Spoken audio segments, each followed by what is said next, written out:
हाल में ही स्वामी प्रसाद मौर्य एवं विधूना विधायक विनय शाह के द्वारा भाजपा छोड़ने का ऐलान किया गया है। आप इस चीज़ को किस तरीके से देखते हैं कि ऐसा क्या कारण है जो भाजपा के जो नामी गिरामी नेता हैं वो भाजपा को छोड़ रहे हैं? क्या ऐसा कारण हो सकता है? देखिए, भाजपा का कोई नेता नहीं छोड़ रहा है। जो लोग अपने व्यक्तिगत स्वार्थ में हल करने के लिए कहीं इस दल में कहीं उस दल में जाते हैं। और दूसरा, इस दृष्टि से भी अगर इसको देखेंगे कि जो व्यक्ति बहुजन समाज पार्टी में जिसका काफ़ी समय बीता, वो बहुजन समाज पार्टी का नहीं हुआ, वो भारतीय जनता पार्टी का नहीं हुआ, भारतीय जनता पार्टी ने उनको यहाँ तक पहुँचाने का काम किया, तो क्या वो गारंटी है कि समाजवादी पार्टी का ही बना रहेगा?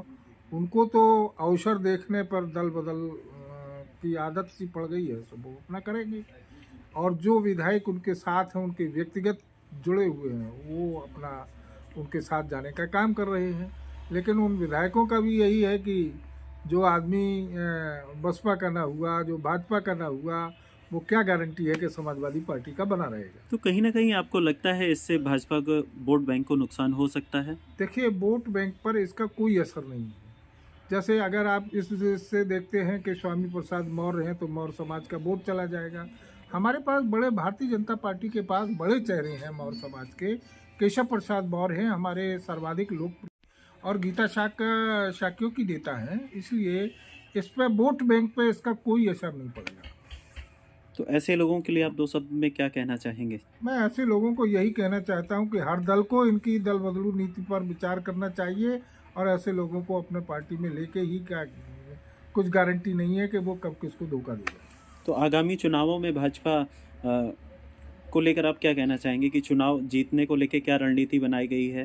देखिए, आप लोग भी इस चीज़ को जानते हैं, पूरे धरातल पर भारतीय जनता पार्टी ने विकासवाद और राष्ट्रवाद पे अपना काम किया है। और प्रत्येक व्यक्ति को, जो अंतिम छोर पर खड़ा व्यक्ति है, उसके चेहरे पर मुस्कान कैसे आए, इस एकात्मवाद के तरीके से पूरे प्रदेश में, पूरे देश में माननीय नरेंद्र भाई मोदी के नेतृत्व में और माननीय मुख्यमंत्री योगी आदित्यनाथ के नेतृत्व में गरीब, दलित, शोषित, वंचित लोगों का उद्धार करने का, गरीब कल्याण योजना के अंतर्गत उनको लाभान्वित करके पूरे प्रदेश में इस बात की एक संदेश दिया है कि अगर कोई जनता की हितैषी पार्टी है, तो निश्चित रूप से कह सकते हैं कि भारतीय जनता पार्टी है, जिन्होंने किसान, दलित, मजदूर का ध्यान रखते हुए उनके उत्थान के लिए विचार किया और उत्थान किया भी है। नहीं, साथ ही स्वामी प्रसाद मौर्य द्वारा माननीय राज्यपाल महोदय को एक पत्र लिखा गया है जिसमें साफ तौर पे देखा जा सकता है, उन्होंने बताया गया कि उनके द्वारा बताया गया है कि दलितों और गरीबों का पार्टी में कोई भी ध्यान नहीं रखा जा रहा था। इस चीज़ को आप किस तरीके से देखते हैं कि इतने समय बाद स्वामी प्रसाद मौर्य को ये चीज़ें क्यों समझ में आई? वही मैं बता तो रहा हूँ कि इनको दल बदलने की आदत पड़ गई है। तो और फिर मैं वही बात दोहराना चाहता हूँ कि जो व्यक्ति बहुजन समाज पार्टी में रहा इतने दिन, उस पार्टी का हितैषी नहीं हो पाया, तो भारतीय जनता पार्टी में रहा तब भी हितैषी नहीं हो पाया, तो इसकी जहाँ पर ये जा रहे हैं, इसकी क्या गारंटी है कि उस दल के हित में काम करेंगे भी? ऐसा कुछ नहीं है, और इस पर जनता पे इसका कोई असर नहीं है। जनता के हित में माननीय योगी आदित्यनाथ के कार्यकाल में बढ़िया काम किया गया है, और विकास के आधार पर भारतीय जनता पार्टी चुनाव मैदान में है, और विकास के आधार पर जनता ने स्वीकार किया है। आज आप देख रहे हैं पूरी समाजवादी पार्टी का कल्चर जो रहा है, उससे जनता त्राय त्राय कर गई है। 2012 से लेकर 17 तक जो इन्होंने काम किए हैं, आज वो सब जनता समझ गई है। और जिस प्रकार के बयानबाजी कर रहे हैं, पटेल को जिन्ना से जोड़ के अपना वो करना चाहते हैं, इस प्रकार का सारी जनता समझ रही है कि जिन्ना क्या थे और पटेल क्या थे।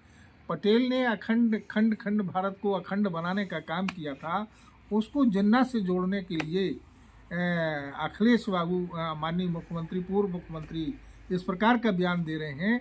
तो मैं तो यही कह सकता हूँ कि जनता में इनका धरातल खत्म हो गया है, जनता में विश्वास खत्म हो गया है, और जनता ने इनको नकार दिया है। इसलिए भारतीय जनता पार्टी राष्ट्रवाद, विकासवाद के मुद्दे पर अब की बार पिछले 2017 में 325 प्रचंड बहुमत की सरकार जनता ने दी थी और 2022 में 325 के पार जनता आशीर्वाद देने वाली है। इसलिए प्रचंड बहुमत की भारतीय जनता पार्टी की सरकार बनेगी। किसी भी राजनीतिक दल का धरातल पर कोई काम नहीं है, कोई मुद्दा नहीं है उनके पास, कहने को कुछ बचा नहीं है। जनता ने बिल्कुल नकार दिया है। इसलिए प्रचंड बहुमत की भारतीय जनता पार्टी की सरकार बनने वाली है।